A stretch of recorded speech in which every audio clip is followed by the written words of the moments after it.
Yo! Let's talk about perspective, who you are, where you coming from, right? Once again, who am I talking to? Like I said, I'm talking to the one-man band. What I mean is you coming with your camera, your backpack, your lens, whatever you have, and you're planning on shooting a web series, a short music video, whatever it is. So what we're doing is we're distinguishing ourselves from the big boys. Who are the big boys? The big boys is the dudes with a budget. That's who the big boys are. Whether that budget is $1,000, $1 million, $3 million, whatever. That's the difference. You're a guy who's coming out with whatever equipment you have in the vision, as opposed to somebody who got a full cast and crew. There is a difference. There's levels to this, all right? So, if you're coming out with a budget, with a cast and crew, regardless of how modest that budget is. Because, you know, indie movies that have $1 million budget is still considered an indie film.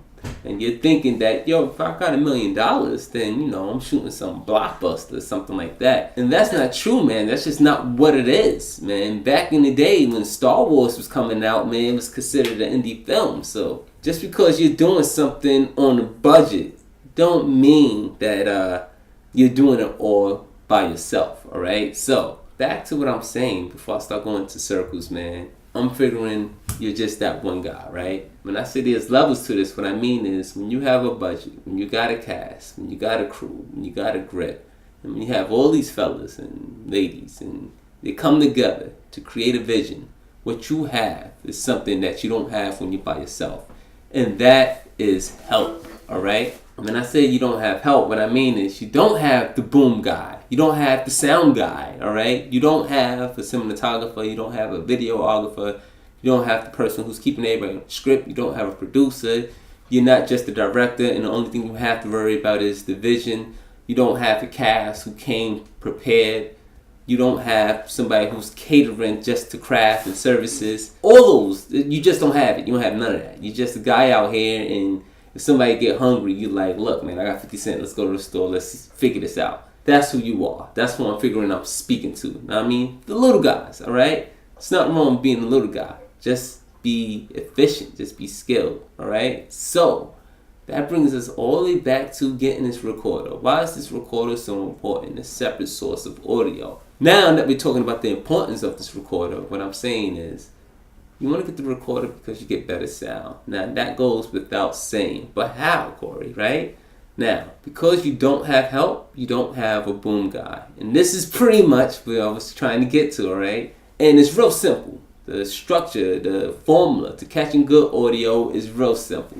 Forget everything everybody's telling you, man, because there's a lot of information. It's just going to confuse you. I'm not saying it's wrong. I'm just saying if you're new to this and this is your first introduction to catching sound or making a film, it can get confusing. So what I'm saying is the key to catching good audio is having a good mic in a quiet environment and putting the mic as close as you possibly can to the subject. That's it. That's it. Get the mic as close as possible to the subject, all right? Now, if you don't have a boom guy, that becomes extremely difficult because if your mic is on your camera, then it's picking up all kind of sounds. For example, the sound of your camera. Yes, cameras is supposed to be silent, but depending on what DSLR you're using, like I know Canons, you hear it working, man, and you know it gets hot and it'll pick up that sound. You're picking up sound from the birds, from the air, from the trees, from the cars, from people walking. The environment you're in have its own natural sound. It kind of interferes when characters is delivering dialogue. When they delivering dialogue and all these other sounds come into contact with your sound, and it sounds cluttered. And sometimes it becomes extremely difficult to get the mic close to your subject because that's the key. Once again, get the mic as close to your subject but keeping it out of frame because you don't want to have a mic in frame, man. You can't have this, man. This just not gonna work. This destroys the whole scene. You get me? So what you want to do is you want to put this out of frame and manage to pick up that good sound. And the easiest way to do that is to get this separate audio source called the recorder. Why? Because, man, you can take the recorder, you get a Gorilla Pod, and you can hide the recorder all kind of places, so you can pick up that good sound. You get me? If they recording the tables and scene, then you could like actually hide the recorder like behind a vase or whatever the case may be. And now it's being hit from the scene, but it's close to the subject, and then you're like 10 feet away, and you're picking up good audio because the audio source is so close to the subject. And that's just a little trick that I learned. And if you're a do-it-yourself guy, that one-man band, it becomes extremely efficient. So I know a lot of people who do interviews, professional interviews, they use recorders. Now, I know it sounds standard, but I don't think people is aware how often it's used and how many professionals actually use recorders. They use the recorders, man. It's that shot, reverse shot. Once again, they have the recorder out of scene, and you're not aware that it's a recorder that's picking up the sound. You're just aware that it's good sound. You get me? Like, the sound guy isn't the person that we see getting awards and such. But, yeah, man, you can pick up really good sound with this recorder. Or, like I said, with a Rode mic. If you don't have the recorder, you get a Rode mic.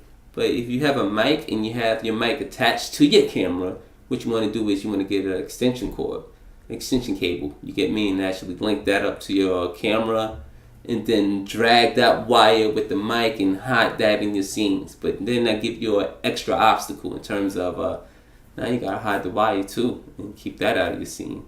But that's the secret, man. What is the secret? Put the mic as close as possible to the subject, but keep it hidden out of frame. Or if it's in frame, keep it hidden in frame, so you can pick up the best audio possible. So yeah, man, that's the key. That's the trick. All right, but the key thing isn't really fixing audio. The key thing is getting clean audio from the beginning. What happened is a lot of times you get on set and somebody said, yeah, I'll clean it up in post. Don't do that. It's just not going to work. You don't want to clean nothing up in post. Post ain't there to clean things up. Post is there to elevate what you caught. You want to catch a great image. You want to catch great audio and then elevate it in post. If you have a problem when you shoot it, you're going to have a problem in post. That's just law, all right? So when people is moving fast and they're like, nah, that's cool, man, we just fixing the post. What they're saying is that they're aware of a problem and they're throwing those problems on your shoulders. And you got to take responsibility and say, yeah, we need to catch that clean shot so that we won't have problems in post, all right? Because once you're in post, it's a problem. This is why people spend millions of dollars to reshoot a scene, because they found they had a problem and they was like, we're going to fix it in post, and then they got to post and realized it's not good. Don't make that mistake. It's hell to pay if you try to correct messed up audio in post, because it's damn near impossible. First, you want to attach the right sound to the right images, and then what you want to do is you want to sync the right images and the right sound together. And the key to accomplishing that is the slate. It sounds simple, right? But it's intimidating when you don't know, man. It's intimidating when you don't do these things. It's intimidating in the beginning.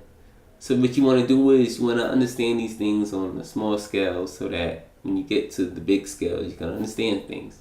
And this, like I said, this is for the do-it-yourself guys. Like I said, if you was the PA on set, you start to pick up these things. You start to understand these things and understand why they doing it. The best way to learn is to actually do it yourself. So for filmmakers, people who really want to make films, it's really 3 routes, I would say, and vlogging is one of them, of course, and the other 2 would be to shoot a scene or to make a music video. Now I say that because music videos, you don't really have to worry about sounds, because you're going to have the track. You're going to get your music video, you're going to put your track under it, and that is your sound. So, that's really up to the production of the music and the engineers and those guys over there. But shoot a scene, because the scene is... I think the scene is like a foundation. It's the very foundation of any movie. That shot, reverse shot, which is like the communication between 2 characters. If you can nail that, I think you can like figure out or start to grow in terms of shooting other things, in terms of trying to get those visually stunning shots. So yeah, that's my advice for right now, man. And until next time, reporting straight out of 7 Studios. Later.